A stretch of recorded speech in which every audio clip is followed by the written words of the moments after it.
On today's show, we talk to a young man whose younger sister is in an abusive home and he doesn't know what to do. We talk to a mom whose son is experiencing significant mental health challenges. And we talk to a woman whose boyfriend told her she should lose weight for him. Stay tuned.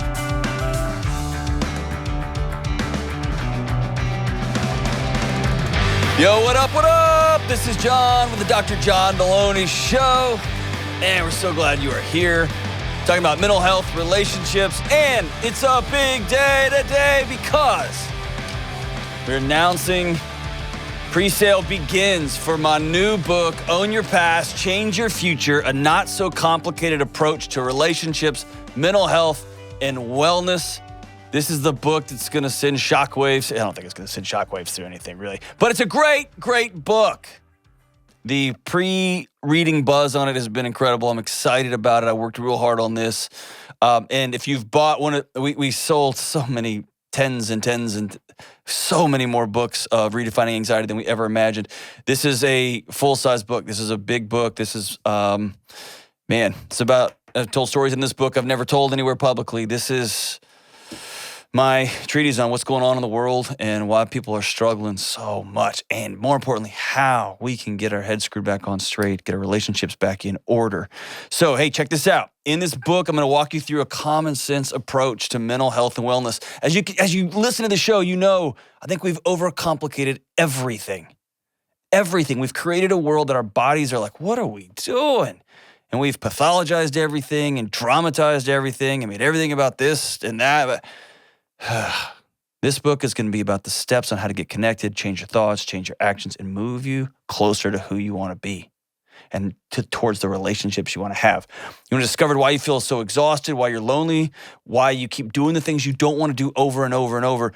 You are not broken. You are not hopeless. You are enough.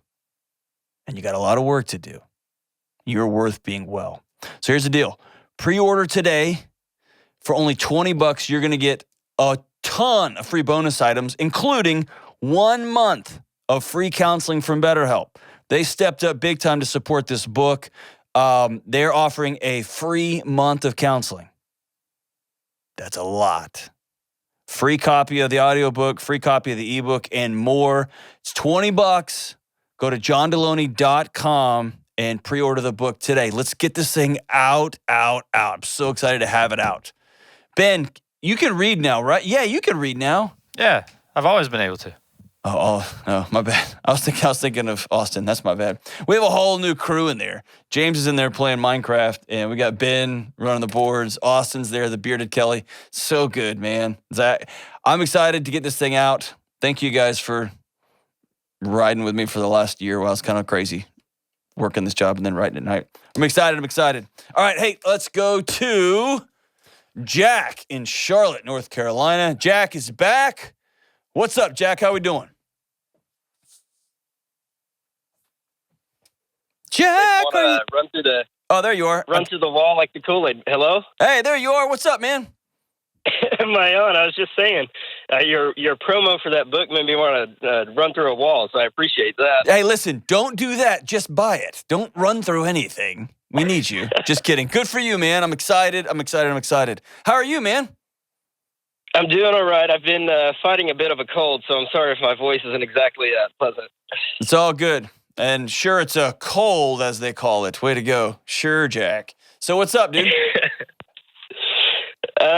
So I just have a question about my mom. I don't know exactly how to go about encouraging her to get away from an abusive relationship she's in with my stepdad.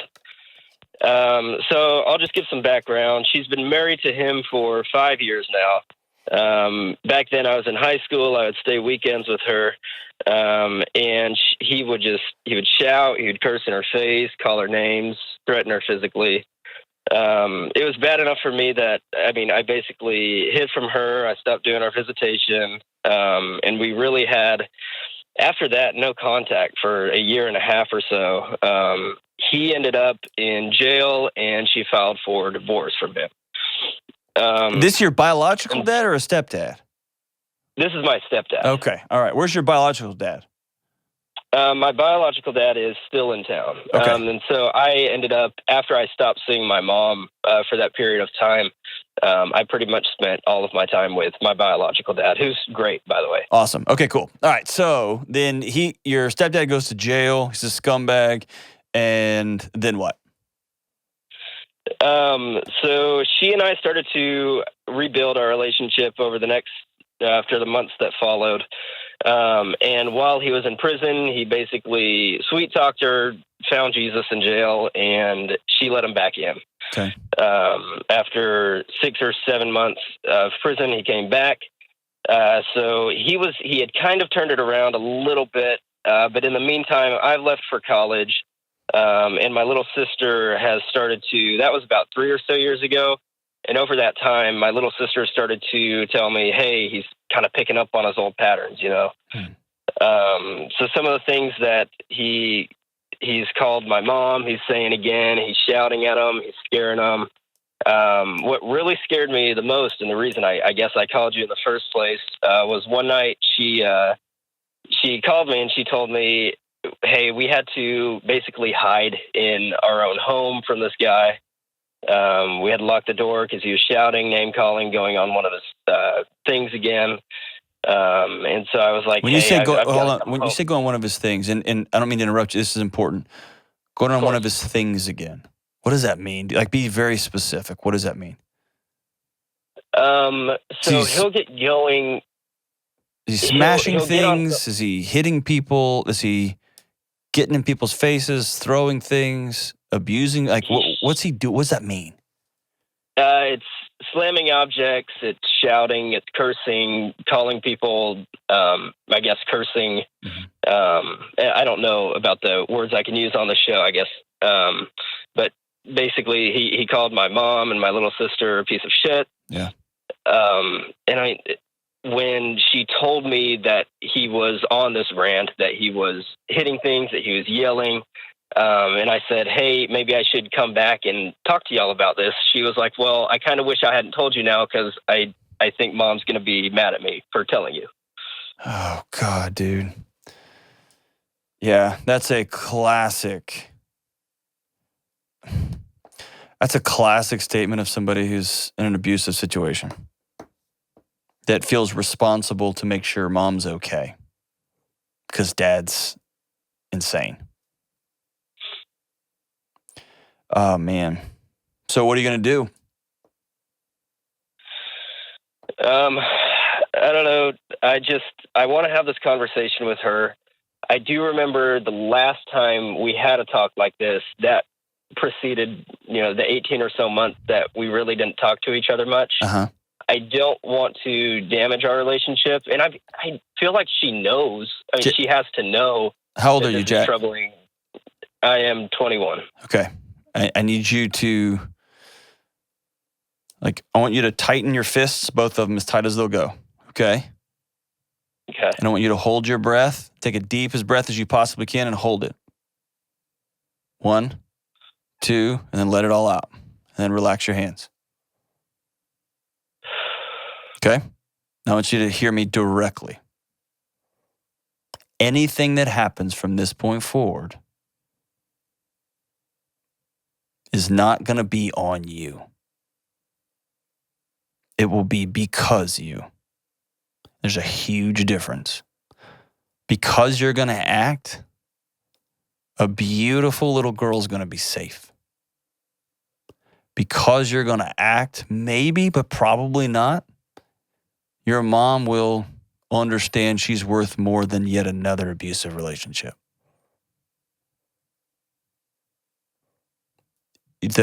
Your mom and your relationship did not go sideways because you spoke up. Your mom and your relationship went sideways because she chose an abusive man over you.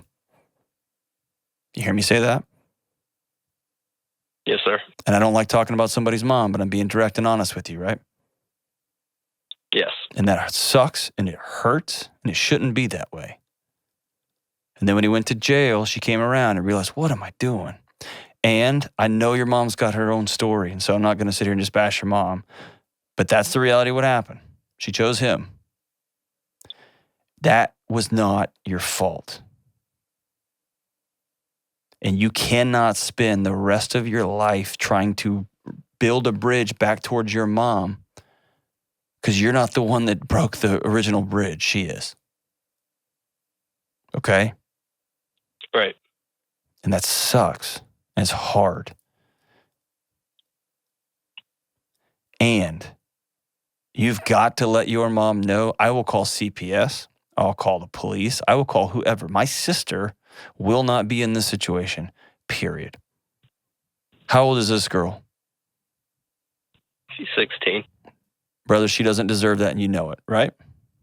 Yeah. And that's why you're calling me. And is this did you cause any of this? Not a second of it, but now it's in your lap as a 21-year-old. And your mom knows. Is that fair? Yeah. Man, my heart's broken for you, brother. For your sister, for your mom, for the whole situation. So let's practice this. What's it look like? Be honest. What's it look like? You set up and tell your mom, hey, we need to meet for breakfast. We need to have coffee. I'm coming into town.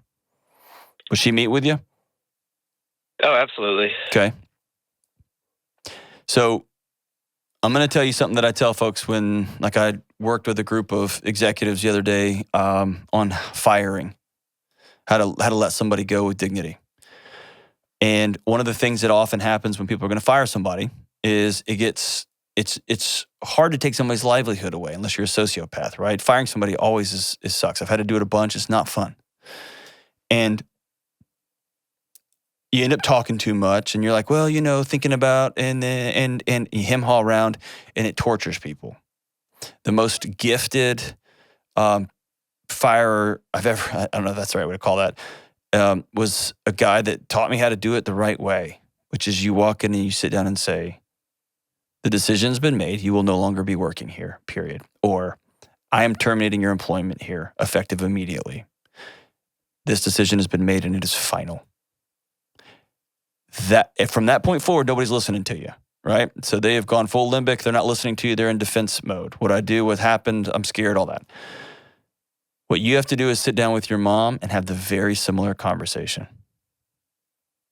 I love you, and so I'm going to be direct.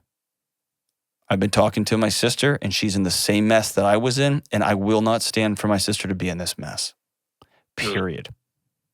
You have 20 days or 2 weeks or 1 week to get her out of there. Or I'm going to call every official I know, tell my story, tell her story, and then you're going to deal with the authorities. Okay. I don't see another way around it. Do you? I don't. Are you out of college? Can she move in with you? I mean, I guess that's another option. No, I'm still in college. She couldn't move in with me. And the thing is, she lived alone, obviously, while he was out in jail. No, I'm not talking about your mom. I'm talking about your little sister. Oh, no, she can't move in with me. Why not? You said that all like, nah, bro, I got beer, dude. Well, no, I guess the more practical option would be she would go and live with my dad. Okay. And I see what you're saying now about it not being my fault, it being because of me. My thought is like, I don't want to be the guy who takes her away from my mom. That would break my heart as much as I love my mom. Okay, so let me tell you this. You will be the guy that saves her from your mom. And right. She needs an adult in her life to save her right now because she's a child. She's 16. She's probably beautiful. She's probably mature. Growing up in that crap, she's probably real mature, but she's a child. And she needs some adult in her life to care and love about her. Have you sat down and told your dad about this? He knows about it. He knows about it because she will talk to him about it. I haven't. I guess he probably doesn't know the full extent of it. Okay. As much as my sister has told me, and obviously, like I said, backtrack and be like, "Oh, maybe I shouldn't have told you that." Well, I feel like she's hiding. I hadn't thought about that. And I may have screwed that up. I may call your dad and say, "Here's the deal. I'm going to sit down and have a hard conversation with mom. Sister's in an abusive situation with stepdad with that piece of crap, and she needs a place to go. It's got to be your house, Dad. And I'm going to sit down and tell mom that she's got a week to make this whole thing happen. Or I'm going to call the police and whoever. And let your dad know I'm about to step in here and be the adult because no one seems to want to. And hopefully he will say, oh my God, this is my daughter. I'll get involved. He might not. That's my hope. I know for a fact he will. Okay, then good. And here's a hard thing. This is another hard conversation that you have to have. And I'd have it with your sister. And it's going to feel hard now, but it will be less hard 1 year down the road, 3 years down the road, and 10 years down the road. Okay? Just trust me on this. You're going to have to let her know you told me some things and I said I wouldn't tell anybody, but I have to, and I'm sorry. I'm going to violate your trust. But I can't allow you to be in an abusive household anymore. You're my baby sister, and I love you too much. And she may get mad and say, I can never trust you again. I'm never going to tell you anything. And you will be saving her life. Okay? Okay. You will not be taking her from her mom. You will be saving her from her mom. You won't be taking her from a family. You'll be saving her. What a gift that she's got you as an older brother. And I don't know how your dad must be amazing. The fact that you've been able to come out of this thing with character and strength and resilience is a testament to you and those who love you, not to the mess and crap you came out. Man, I'm proud of you. I'm proud of you. This is grown-up stuff, right? Sure is. It's hard. Have you seen somebody yet? I have not. You have to. You trust me? You got to. Absolutely. I see it.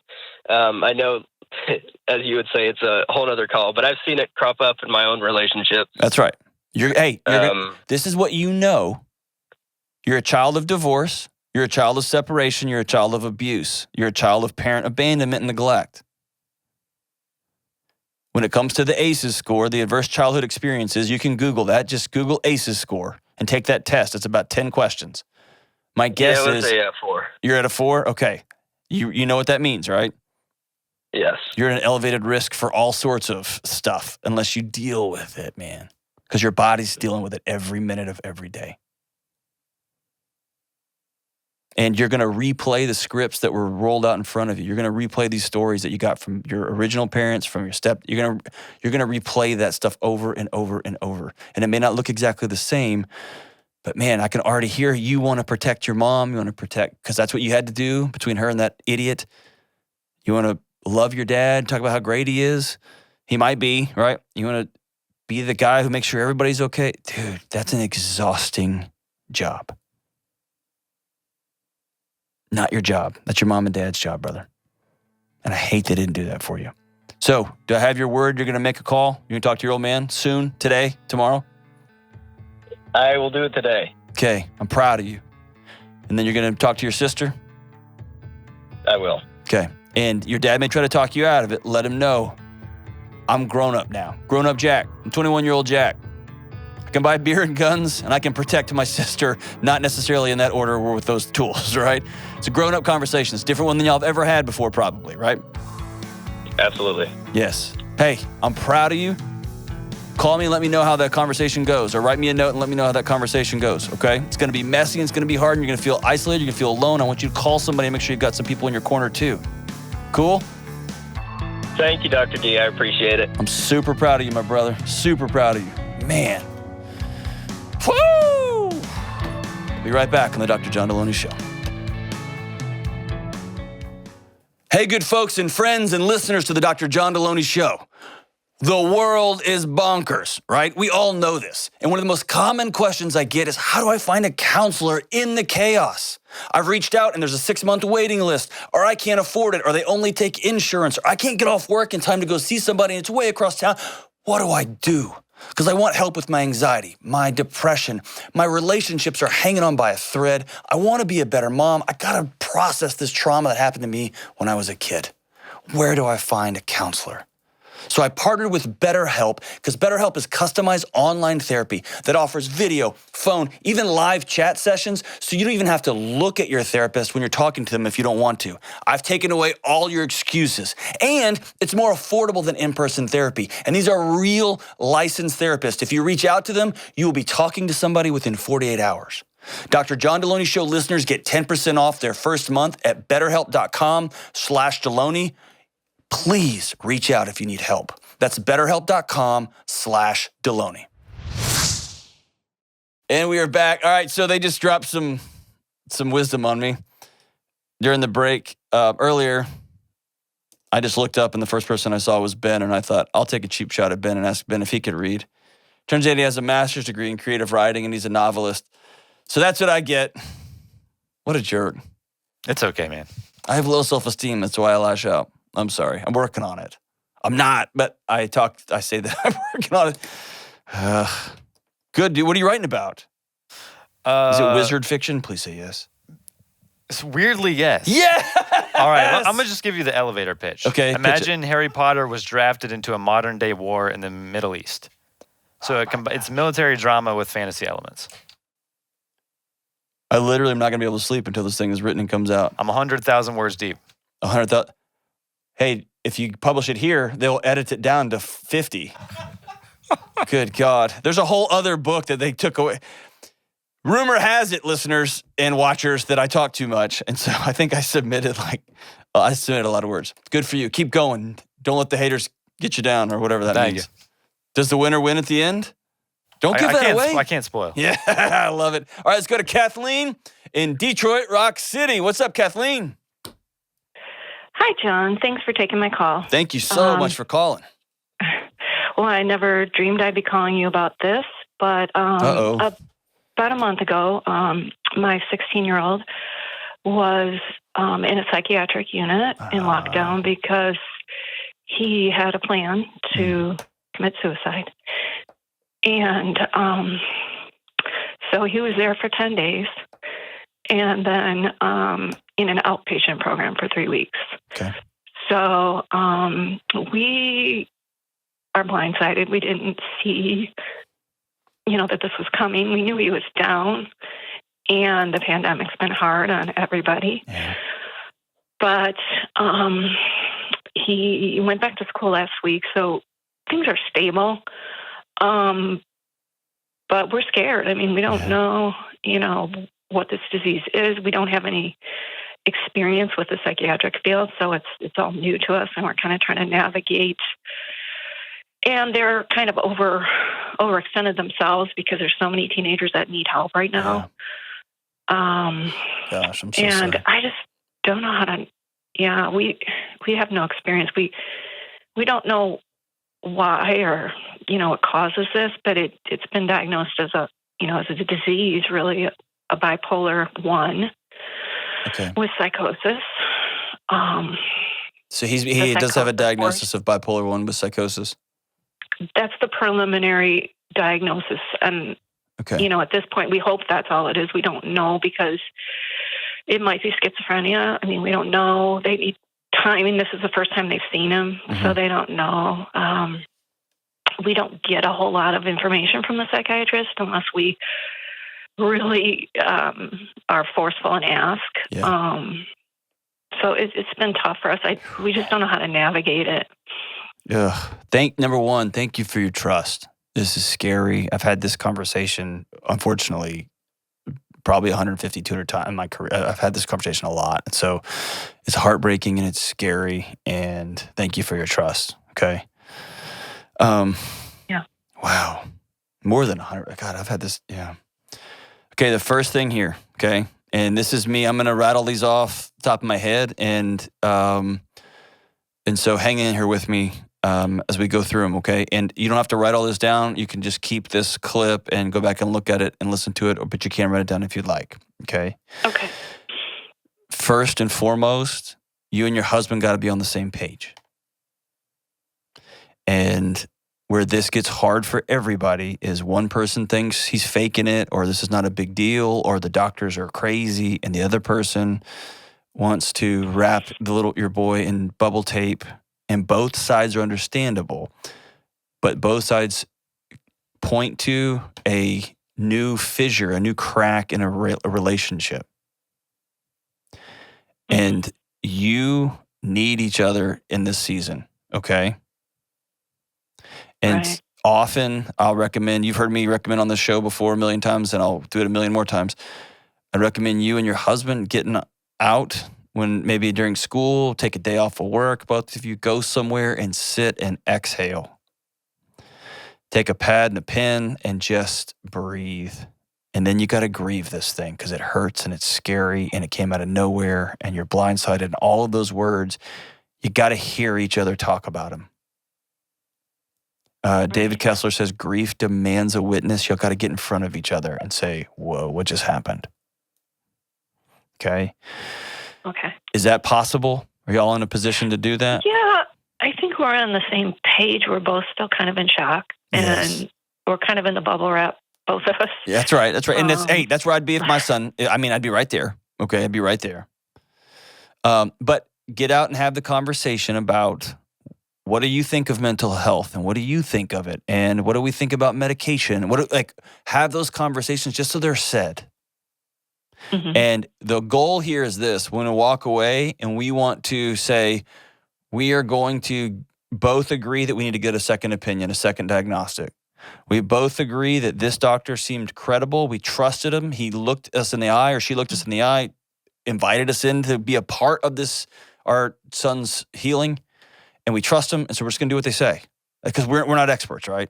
And sometimes I hear this, and you'll get this a lot. Well, aren't you doing your own research? And my response is, all right, dude, if we're Googling over med school, then we all have a problem, right? You know what I mean? And that brings me to number 2. How old's your son? 16. 16. So depending on what state you're in, which is most states, you are technically the client. You have access to all of the records because the kid's a minor. Mm-hmm. And there's a bit like a white coat, like, oh, this is just us and we don't, you know what?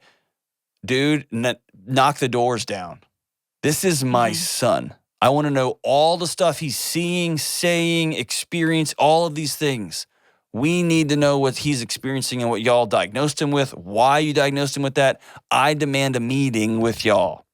And sometimes they'll have a social worker that helps mediate those. Most psychiatric inpatients do, because the doctors are just going person to person to person. Right. How'd the social worker reach out? How was that? That was good. Okay. It was good, but again, it's not like a medical diagnosis where they can tell you, right, you got cancer, we're going to treat it this. It's sort of a floating diagnosis. They don't really know. Right, which is disorienting. What kind of meds did they put him on? A mood stabilizer and an antidepressant. So he's quite... I imagine he's pretty low. Zombie-like is the word, but he's pretty low. It takes a lot longer for the antidepressant, I think, to take effect. The problem that they have with him, though, is he's very shut down, and they feel he's an extremely good student, and none of his grades suffered, which we can't believe, even with all the psychosis he had, over a 4.0. Yeah. He wants his driving privileges back, and he wants to see his friends again. He's got friends. I mean, he had a normal life, and he wants to do his activities, and we just don't know how. He is stable, but we don't know if we should let him drive or. Sure. And because these are all questions that somebody's going to have to tell me. Human contact and interaction with friends and community and loved ones is not a good idea for me to take that off the table. Someone's going to have to tell me your kid cannot do physical activity, because I know connection and physical activity are really important for working through and healing from depression. Mm-hmm. Bipolar is a different story. I know there's a whole range of that. I'm not going to get into all that right now, but someone's going to have to sit down and tell me don't do those things for me to take those away. And there's also, son, you almost died. And you have to know in our world that has, and you being vulnerable back to him is an important number 3. Letting him know. And there's some of this fear that we don't want to say it out loud because we don't know how it's going to affect him. What he's going to feel is the secret, is the gap. You get what I'm saying? And so there's got to be some sort of, hey, we love you, you scared us. Do you want to talk to us? Will he talk to you? How's those conversations been? A little bit more, a little bit better every day, but not. He's very shut down. We can't. My instinct is to kind of talk and press him, but he doesn't. They told us not to press him. Sure, and I think that's right. I think that's wise. Yeah, he is in therapy. Okay. He has a counselor. Yeah, twice a week. Yeah. Good. Mm-hmm. Would he go on a walk with you or your husband? A little bit bit more with my husband, but my husband doesn't press him to talk, so that's probably why. I'm trying not to. It's just my way. Yeah. But so here's I don't think they say much on their walks. Hey, that's okay, because they're saying everything.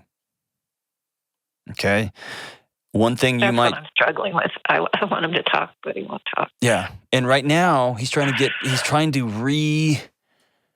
body is what doesn't feel safe, and he may even buy the fact. Let's say he's truly suicidal, or when he was suicidal, he had a plan. He truly was ready to go. Yeah, and he goes through inpatient for a week or 10 days, and then he goes through outpatient for 3 weeks. He may come to believe this feeling I have that I want to go is not a trustworthy feeling. It's wrong. I trust you that I actually want to be here even though my body's telling me it's time to go. That's less, he's got to learn to feel safe in his body again. And to get to know his new body, especially one that's heavily medicated. Mm-hmm. And if he's got bipolar 1 with he's hallucinating too, right? Yep. With psychotic episodes, then he will probably be on medication for the rest of his life, and that's okay. That's completely okay. It's not ideal. We don't want that, but thank God we live in an era when that's possible, okay? If he's got, has epilepsy or has brain lesions or has any number of other things, he grows out of this, you know what I mean? So that's where getting a relationship with that doctor is so, so, so important. And you are the parents of a minor, and y'all have access to that, and you can demand it. And if they won't give it to you, somebody will. Okay. And I would be in same with the counselor. I want to know how my kid is doing. And I think a beautiful thing for you to sit down and say, hey, listen, I solve all my problems by just talking and talking and talking, and I know that doesn't help. Would you take a silent walk with me just once a day? And let your old mom hold your hand, please. Try that. Yeah, that sounds good. Try that. I've started silent walks with my son. Like, hey, we're just going to go. And they're never silent because when there's no pressure, when I'm not going to grill him on math homework, whatever, he feels at peace. And then when he's at peace, he feels free just to start talking. And then I get back and I've learned more about dinosaurs. I don't even know what we're talking about anymore, right? You remember those days. And again, all of this is practicing reestablishing connection and safety in his body.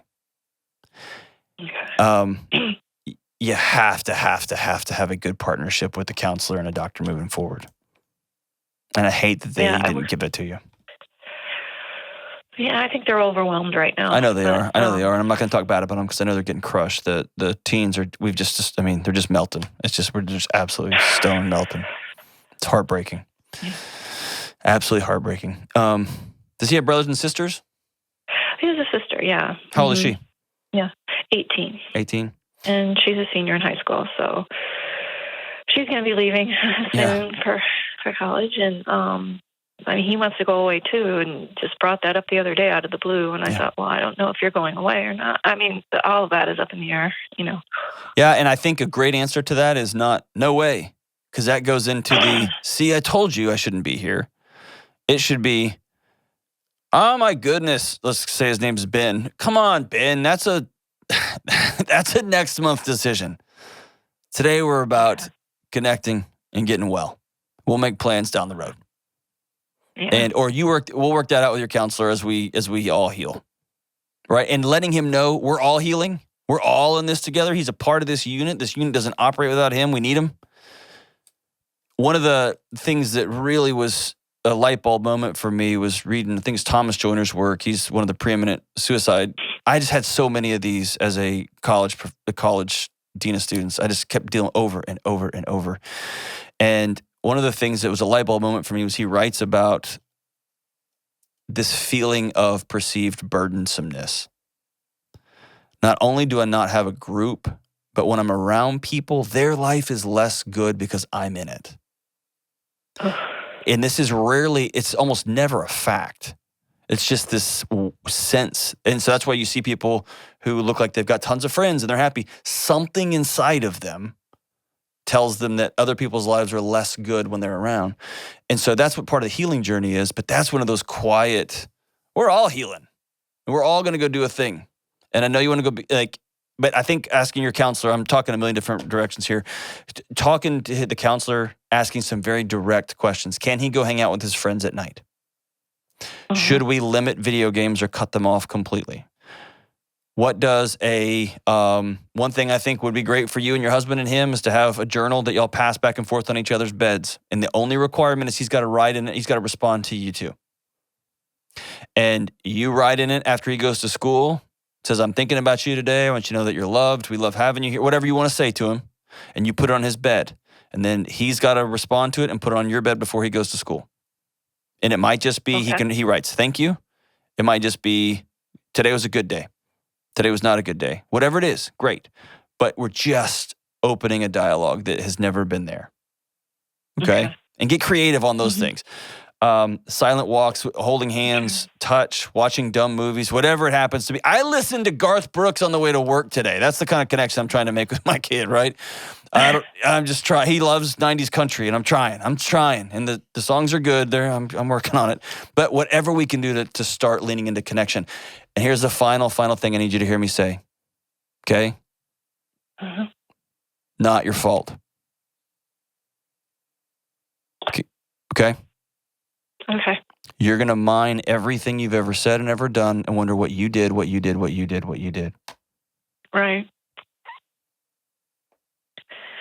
Right, that's true. Okay? Okay. Don't do that to yourself. Don't do that to your relationships. Don't do that to him. It's hard. I know that. But we're here now, and how do we make tomorrow a little bit better, a little bit more connected? But I want you to hear me say, if nothing else, I've thrown a lot at you, and I'm talking 90 miles an hour. Nothing else, you have to have a good relationship with his doctor, with the psychiatrist, and with his ongoing counselor. They've got to have a back and forth connection. And there may be some things that he says, I don't want to talk to them about. And you tell the counselor, that's okay. I trust y'all. I want y'all to have some privacy between the two of you, some confidentiality between the two of you.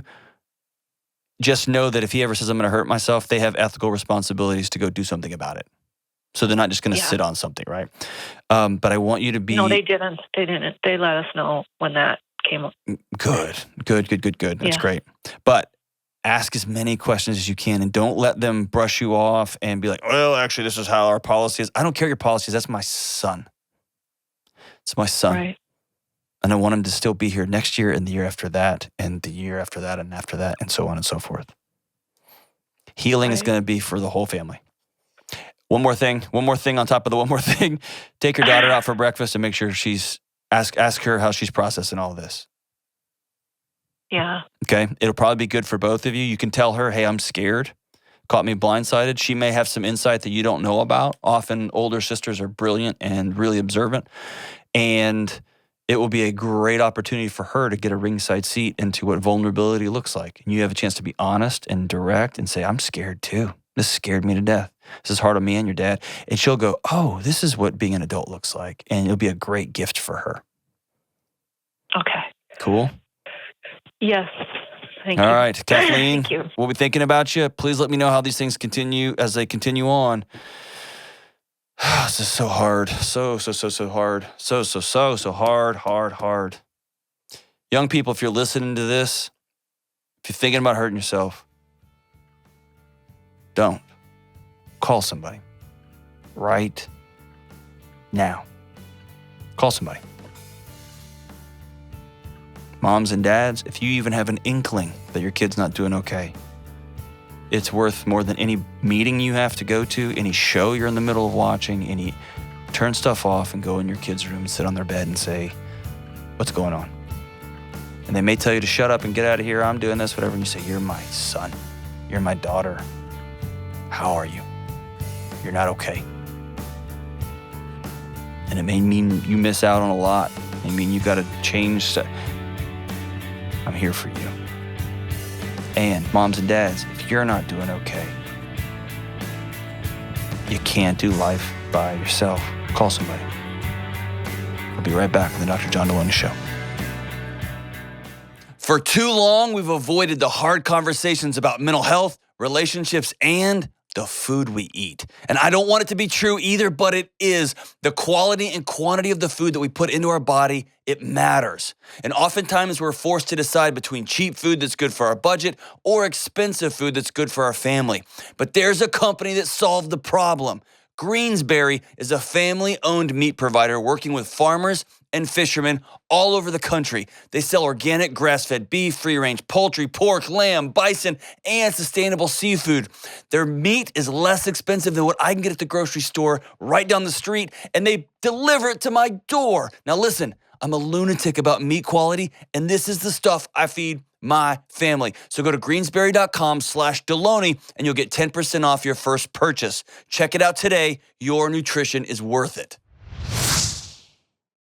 All right, we are back, and let's go to Seattle, home of the grunge.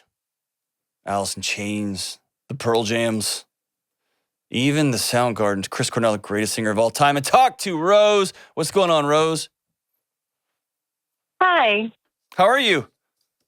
I'm good, and you? You don't sound good. I'm great. I'm sitting in a bunch of snow here in Nashville. How are you? You're not doing okay? Yeah, just tired. All right. So what's up? How can I help? Well, I was just wondering to what level you should change for a partner or how much you should compromise. Ooh, this is a loaded question. So unpack that for me. So, well, my boyfriend has been telling me that he wants me to lose weight for him because he wants me to be the best for him, as he says it. And he needs to, in order for him to find me more attractive, he wants me to lose the weight. And I don't feel like I should be doing that. But then if I'm asking him to change, like, do things without me having to tell him constantly or just put in a little more effort into the relationship, I don't know if it's a double standard asking him to change and me not changing.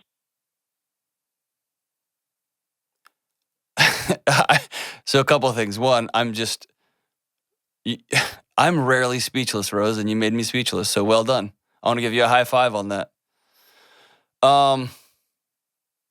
It's a brazen man that will look at his wife. Are y'all married? Girlfriend? Girlfriend. Look at his girlfriend and say, you need to be the best for me. And you're overweight. You're not attractive. Fix it. It's a brazen man. Like where I'm from, you get murdered kind of man. And on the other hand, you ask an interesting question. So you want him to be more emotionally present. And what else? Just be able to do things without me constantly having to tell him to do them. So be invested in the relationship at all. Yeah. Okay. And so man, you're asking a great question. So here's what first pops in. Oh, I'm not even going to go there. I'm just going to muddy the waters. All right. So here's the way I think you could think about this. If somebody, let's say my wife came to me and said, hey, I need you to lose weight. And I would say, why? And she'd say, well, I've known you for 25 years. And when you get to be this size, whether it's because, you're not working out or you're not eating right or you're lifting a lot, you just get big. I snore or my sleep score goes down or I get a little grumpier or she'll notice things like I say, oh, my knees or my back or whatever. My neck hurts, whatever. And she'll say, hey, it's time. You need to get back on a plan. And she's not saying that because she has suddenly found me unattractive, which is really hard because I'm a smoke show, let's be honest. She's saying, for your health and well-being, I love you and care about you so much. I want you to be your best self. And you've given me permission to speak into your life, and I see patterns because I've known you for 25 years. One of your patterns is XYZ, ABC. I think it's time. That's different than, I don't think you're pretty. And I deserve pretty, so fix it. Do you see how those are the same thing, but different? Yeah. Okay. So one of these is, I want you to lose weight because I want you to feel better. I want you to be the best for me, but I want you to be the best for you. I want you to feel good. And that's different than I need you to be hotter. And so the difference is with what you're saying. I love your question, but here's where it's different. Let's look at you and let's look at him, and then let's make a triangle with the relationship, okay? So you have the relationship that's separate from both of y'all. Mm-hmm. When you get married, you both agree that we are now becoming a single unit. We are becoming this new thing together. We're fusing together. And this gets lost in all of our cultural talk of marriage. Everybody's screwed this thing up. When you're in, you're in. And when you do that, you say, what is the things that are going to better serve this relationship? He is saying, you be hot, not for the relationship, but for me. You are saying, hey, would you engage into this relationship for us?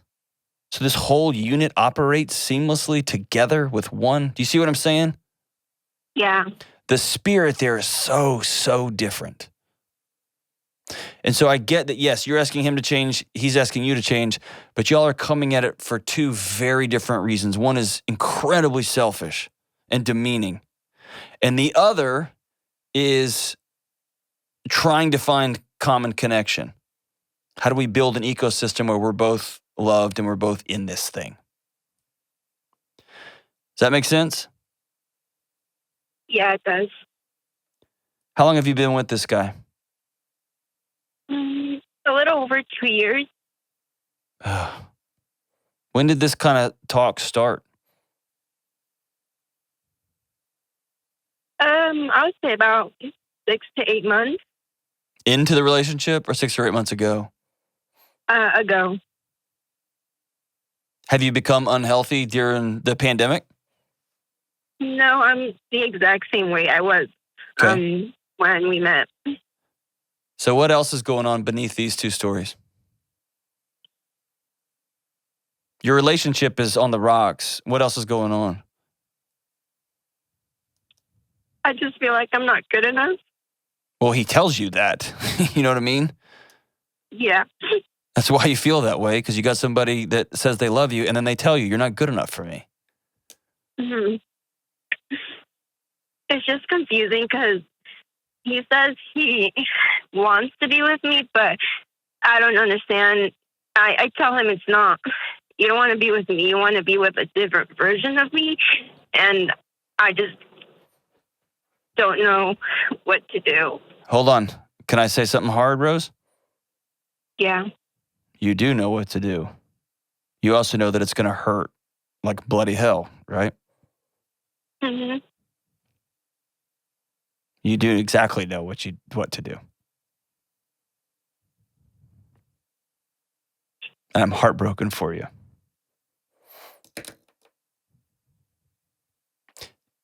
You can never do something sustainable over time for somebody else. You got to do it for you. Yeah. And if you need to lose weight, that's a whole other call. But do it for you. Because you want to feel good. And you want to live a long, fun, adventurous life. And when you're 65, you want to roll around on the ground with your grandkids. You don't want to be tied up to tubes and machines and pills your whole adult life. Mm-hmm. And you want to feel good in whatever you want to wear. I mean, there's 100 million reasons why you lose weight for you. But you don't do it to please somebody else, because you know why? That kind of pleasing is about power. That kind of pleasing is going to move. So let's say you lost 100 pounds, it would move on to something else. You need to be this way in bed. You need to start doing this. You need to actually start doing that. It will just move because it's not about this one thing. Mm-hmm. Do you have, what's something you want to change? What's something you want to get better at this year in 2022? Not what somebody's told you. What's something you want to grow towards? Get better at my job. What's your job? I work in construction. Okay. Are you a baller, dude? A what? I bet you're a baller, huh? What do you do in construction? I just started, so I just my goal is just to become more confident. What do you do out on the site? I work with concrete. So I pour concrete slabs. Yes, dude. I told you, you're a gangster, man. So, are you going to get better this year? How are you going to get better? Work more. And I just need to be more confident and standing up for what I know I should be doing. So, yeah. Confidence comes from when you are able to... We live in a culture that says you just need to be confident. No, dude, our bodies know and we're not telling the truth. I can get up in front of a bunch of people and say, I'm going to dive off this high dive and do a triple double flip. I just need to be confident. My body knows we're about to splat. Confidence comes from a series of little and increasingly bigger wins. I'm confident enough I played that whole song in my basement. Now I'm confident enough to play it in front of my kids. And then I'm confident enough to play it at practice. And now I'm confident enough to play that song on stage. And you're exactly right. Work more. I wish there was another way around it, but you're exactly right. You got to practice concrete work over and over, and you're going to screw stuff up, and people are going to go like, what are you doing? No girls allowed. And you're going to be like, I'm freaking Rose, the concrete sorcerer, and you're going to, I don't even know if that's a thing. Is there such a thing as a concrete sorcerer? Probably not. But you're going to crush it. And can I tell you something that kind of breaks my heart and kind of fills my heart at the same time? What? I want you to go back and listen to this audio when the show comes out. Talking about this guy who has beat you down and told you that you're not good enough for him. Your voice has a particular tone, a weight to it, a heft to it, a sadness to it. And when you started talking about concrete work, you cheered up. You've got joy in your heart about that. And that's awesome. It's awesome. You are worth being loved, Rose. Do you believe that? I'm trying to. I never lie to somebody on the show.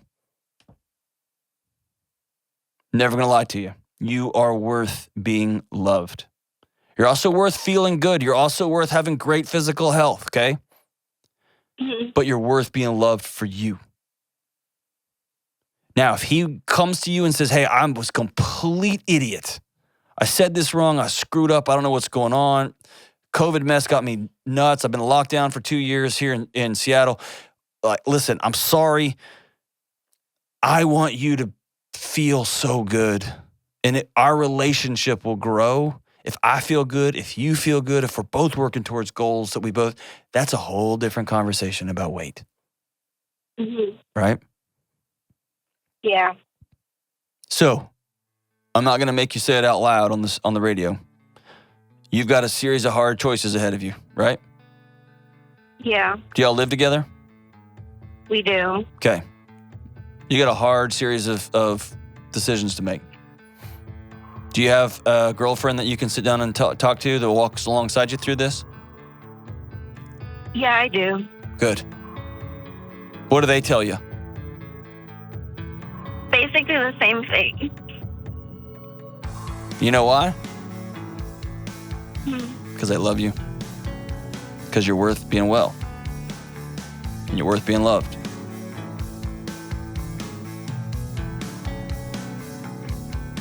Okay?